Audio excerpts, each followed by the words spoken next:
You might not be using N8n to its full potential. Here's why. In this video, I'll show you why those impressive, complicated workflows might be costing you more time than they actually save. Taking everything I've learned over the past 17 years, coding automations as a software developer, I've changed my approach to how I build workflows using the KISS and DRY principles. Combining this with N8n's powerful subworkflow functionality, it'll be a game changer for business owners and automation enthusiasts alike. If you want to build automated systems that are easy to maintain, update and scale, stop showing off with these complex builds and build smarter automation with modularity. Let's dive in.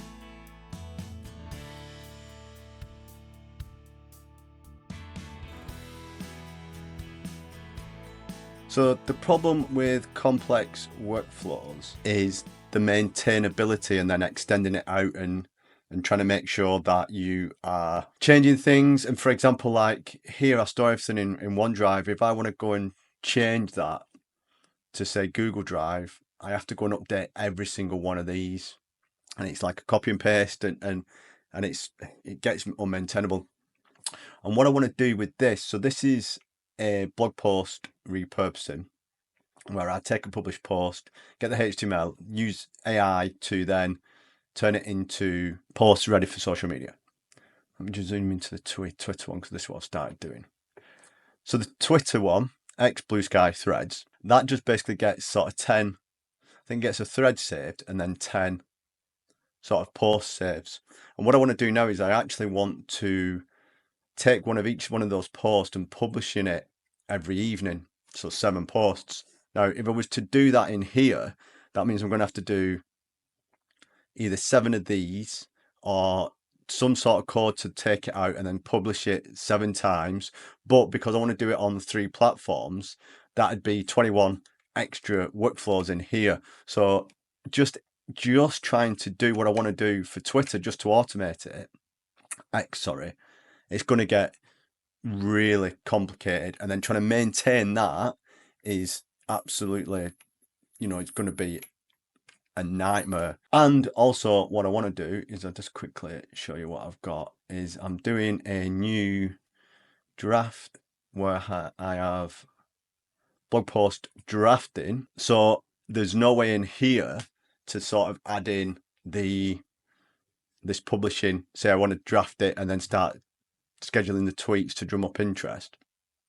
I can't extend this out to then do it as well. So there's no way of sort of copying and pasting from that one into sort of the repurposing into drafting. So what can we do about it? So as I mentioned, I've been a software developer since 2007. My background has been building automations. The first one I built in 2008 actually won a 2008 Innovation Award. So there's a lot of stuff I've learned from developing automations from a code point of view that you can carry over into your actual drag and drop builder automation workflows now, like N8n, but people don't actually talk about it and aren't actually doing it. So I want to highlight that. So this is a great little blog post that just highlights some of the principles for clean code that every developer should follow. I'm not going to go into them too much, but the 2 I mentioned is the KISS, keep it simple, stupid. So one of the foundations is the KISS, keep it simple, stupid. The idea is that code should be straightforward as possible while still being effective. Overcomplicating things with unnecessary complexity can lead to bugs, confusion down the line. Stick to clear, concise logic that's easy to understand at a glance. Now, that's a key one because if you start extending this, you won't be able to see what's going on. Dry, don't repeat yourself. Duplication is the enemy of maintainable code. When you find yourself writing the same code multiple times or doing the same thing multiple times, in this case, sort of either publishing or saving to OneDrive, it's a sign that you need to refactor or encapsulate that functionality. Dry code ensures that when changes are needed, you only have to update one place instead of hunting down multiple instances across your code base or across your workflows. So I'm going to come into how we sort that out in a minute. Another thing I just want to highlight is small functions and methods. Functions should do only one thing and do it well. When functions are small and focused, they're easy to test, debug, and reuse. A general rule is that your functions exceed 20 to 30 lines of code. In this case, what I'm going to say is 2 to 3 sort of workflow modules. So one of the things that they don't really talk about is the cost of complexity over time And in software, we can do this, but now with these automation builders, people aren't talking that about it. But what that can lead to is the initial build might be quicker because you're just duplicating, copy and pasting. But then maintaining it could be a case of 7 hours of work down the line instead of sort of 20 minutes if you use sort of a modular build. One thing I want to highlight as well is a man a lot smarter than me, Leonardo da Vinci. Simplicity is the ultimate sophistication. So then what I want to try and think of is, how do you start making things modular? Best way to do that in N8n. So this is sort of V2 of the automation workflow that I'm building. But what N8n has these things called subworkflows. So this is a subworkflow.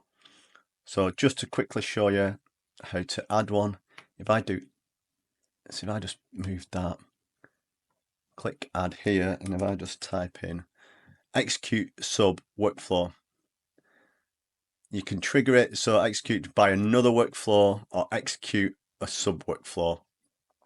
So when you're calling one, you want to select this one, execute a sub workflow. When you want it to be triggered by someone else, you do execute by another one. So just do execute a sub workflow. Source, I just do the database list, and then here you can find all the ones that you've either a workflow that you've created, or what I like to do is I just like to sort of prepend the name with sub colon, so you can see that these are the two that I've started been sort of building myself. It then also puts in the workflow inputs, so the post, the scheduled time, and that's the case of it's then just there, and then that's a workflow. The way I'm trying to think about this modularly now is going to modular thinking. So going back to how I do this for Threads Blue Sky. So I want to create the posts, and then I want to publish each one for 7 days of the week. So I want to do it for X Blue Sky threads. But in theory, what would happen is that there would be sort of maybe 21 of these. So you've got this running 7 times.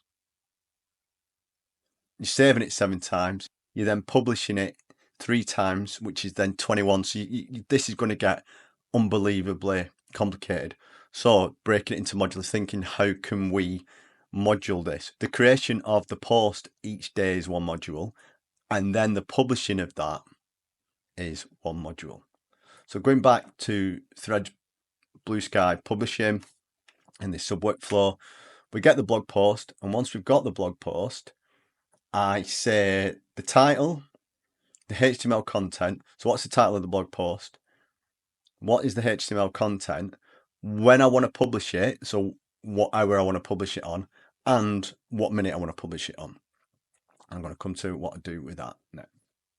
So this calls the sub workflow repurpose to X, Threads, and Blue Sky. So what does that look like? Repurpose to X, Threads, and Blue Sky. So again, I've gone a little bit more modular thinking. This is where simplicity is the ultimate complexity. The quote is brilliant because trying to keep things as simple as possible, things can still go and get complex. So if you noticed, I'm publishing for Monday and Tuesday here, but there's going to be 7 of these. So this is going to get complicated already. There's going to be 7 sort of repeatable things. Now, the good thing with that is you can tweak it for Monday, you can tweak it for Tuesday, you can change what it's going to do for each one. But from this blog post repurposing, as far as all you care about is put into that, and it's then done it. And again, modular thinking, Monday type, drum up, Monday time, publish on Monday. And if you noticed, the publishing is now also a reusable workflow.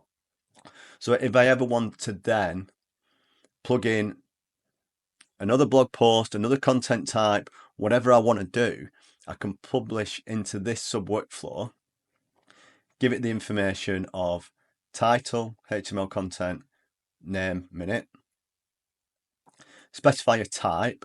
So these are the content types that I have, and the days is sort of the days from when the workflow runs to when to publish it. So this always runs on a Sunday evening to schedule the stuff for the week. So days is 1. So Sunday plus 1 is Monday. And then if you notice, we've got Tuesday is 2 there. I'm just using AI DeepSeek R1 to create the post. So then I'm just using a bit of JavaScript to work out the date time. And then I'm passing it to another subworkflow to then do the publishing. Because again, if I just leave it at this subworkflow and go, right, I want to publish to X threads blue sky for Monday, there's 3 coming in there, then there's another 3. So whatever's repeatable, try and modulate up. I could potentially put these as subworkflow as well and pass that information in, which is something that I might do again, because you see this is getting the repeatable. So the dry principle, don't repeat yourself. So I am repeating myself here, but I could potentially stitch this up into a workflow as well. That's something I'm going to think about in the future.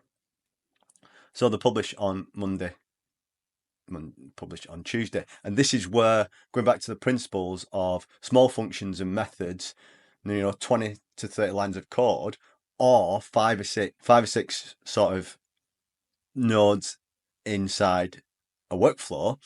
So now post data, so we receive the post data. So what the post is, the scheduled time, prepare for publish, and then I'm using a great product by Sabrina Romanoff. You might have seen her. She's big on all the AI stuff. She's built a great product called Potato. I'm not affiliated with it, but I found it's one of the best platforms to use to publish the data. So I just prepare for publish, and then I use this one to post to X, and we give the post data, all the information, the date and time it's going to be scheduled, and I've actually tested this and this works.